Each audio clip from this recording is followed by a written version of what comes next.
Assalamualaikum warahmatullahi wabarakatuh. Pada video kali ini, insya Allah kita akan membahas salah satu dari hukum-hukum tajwid. Nah, di sini ada dua potongan ayat. Sebelum diterapkan hukum tajwid, bacanya adalah Qul Rabbi dan Irkab ma'ana.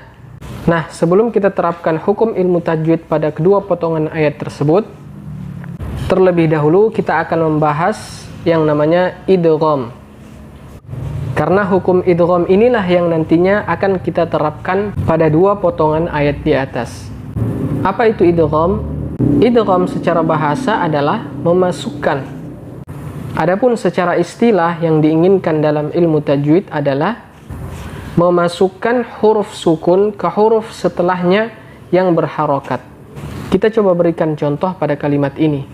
Qul Rabbi. Di sini bertemu dua huruf lam dan ra. Huruf lam sukun dan huruf ra berharokat. Kemudian huruf lam sukun ini dimasukkan ke dalam huruf ra. Otomatis huruf lam ini menyesuaikan dengan huruf ra atau berubah menjadi huruf ra. Maka jadilah huruf ra ini double.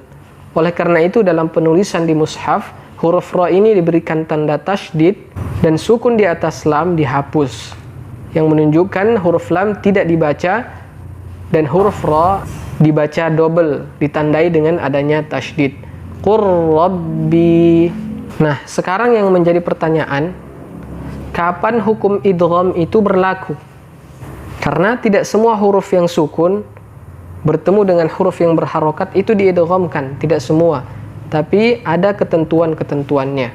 Nah, insya Allah di video kali ini akan kita jelaskan berbagai jenis-jenis dan macam-macam idgham yang ada di dalam ilmu tajwid. Jadi dalam ilmu tajwid, idgham itu terbagi menjadi 4. Yang pertama adalah idgham mutamathilain. Apa itu idgham mutamathilain? Idgham mutamathilain adalah apabila dua huruf yang sama bertemu. Huruf yang pertama sukun dan huruf yang kedua berharokat.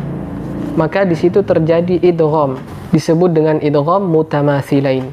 Contoh pada ayat ini, idhab bi kitabi. Jadi tidak ada lagi qalqalah pada huruf ba yang pertama. Kita tidak boleh membaca idhab bi kitabi, tapi yang benar idhab bi kitabi. Contoh lain, gharabat taqriduhum. Caranya sama, huruf ta pertama dimasukkan ke huruf ta yang kedua, sehingga huruf ta yang pertama tidak lagi dibaca. Gharabat taqriduhum. Jangan dibaca gharabat taqriduhum. Kemudian jenis idgham yang kedua adalah idgham mutajanisain. Apa itu idgham mutajanisain? Idgham mutajanisain adalah apabila bertemu dua huruf yang semakhraj namun berbeda sifat. Jadi ada dua huruf yang bertemu, makhrajnya sama atau tempat keluarnya sama, tapi berbeda dari sisi sifat. Contoh pada ayat ini. Irkab ma'ana. Huruf ba bertemu dengan huruf mim. Di sini juga berlaku hukum idgham. Huruf ba sama sekali tidak dibaca karena dimasukkan ke huruf mim, sehingga mimnya double. Irkab ma'ana. Jangan dibaca irkab ma'ana. Contoh lain, waddat ta'ifah. Huruf ta yang sukun dimasukkan langsung ke huruf ta. Waddat ta'ifah. Jangan dibaca waddat ta'ifah.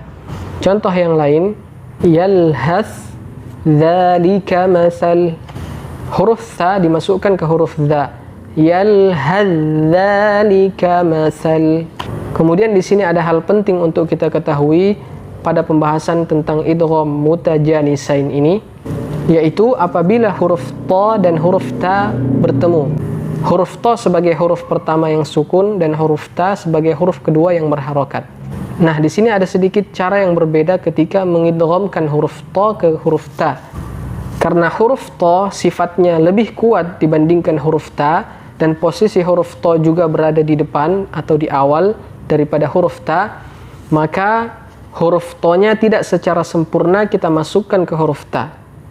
melainkan masih tersisa sedikit sifat dari huruf ta, yaitu sifat tafkhimnya. Jadi kita tidak boleh membuang sifat tafkhim dari huruf ta ketika kita idghamkan ke huruf ta. Cukup yang dihilangkan adalah sifat qalqalah dari huruf ta itu saja. Ahadtu. Ya, sifat qalqalah dari huruf ta kita hilangkan. Namun sifat tebalnya, sifat tafkhimnya tetap kita terapkan. Ahadtu. Jangan dibaca ahadtu atau ahadtu seperti itu. Contoh lain bacaan yang seperti ini. La in basatta, la in basatta. Jangan dibaca la in basatta atau la in basatta. Kita lanjut ke jenis idgham yang ketiga, yaitu idgham mutaqaribain.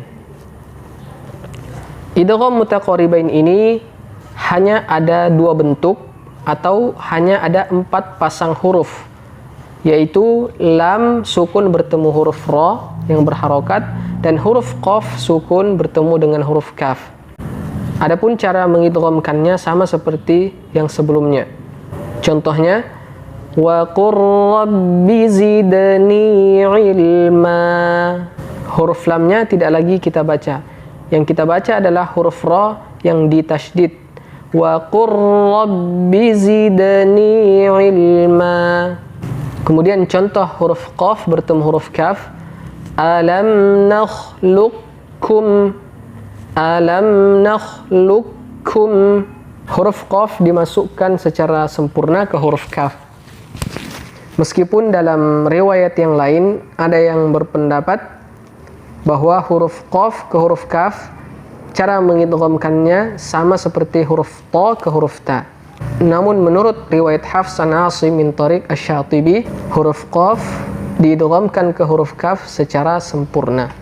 Kemudian jenis idgham yang terakhir adalah idgham nun sukun atau tanwin. Idgham nun sukun atau tanwin adalah apabila nun sukun atau tanwin bertemu salah satu dari 6 huruf yarmalun, ya, ra, mim, lam, waw, dan nun. Apabila nun sukun atau tanwin bertemu salah satu dari 6 huruf ini, maka nunnya diidghamkan ke huruf-huruf tersebut. Dan 6 huruf ini terbagi menjadi 2 kelompok. Kelompok yang pertama adalah lam, ra. Kelompok yang kedua adalah ya, nun, mim, dan waw. Apa maksud dari 2 pengelompokan ini? Kelompok yang pertama adalah huruf-huruf yang diidghamkan tanpa gunnah, sedangkan kelompok yang kedua adalah huruf-huruf yang diidghamkan disertai dengan gunnah. Kita langsung saja ke contohnya. Contoh idgham nun sukun yang tidak disertai dengan gunnah. Innahum 'ar-rabbihim. Nun sukun kita idghamkan ke huruf ra tanpa ada gunnah. 'ar-rabbihim. Kemudian contoh idgham nun sukun yang disertai dengan gunnah. Faman ya'mal disertai dengan gunnah. Jangan dibaca faman ya'mal, karena bacaan seperti itu adalah bacaan tanpa gunnah. Contoh yang benar faman ya'mal, faman ya'mal. Sebelum masuk ke huruf ya, terlebih dahulu kita tahan, kita berikan gunnah. Faman ya'mal, seperti itu. Semoga apa yang kita pelajari pada kesempatan kali ini bermanfaat. Kita akhiri. Wassalamualaikum warahmatullahi wabarakatuh.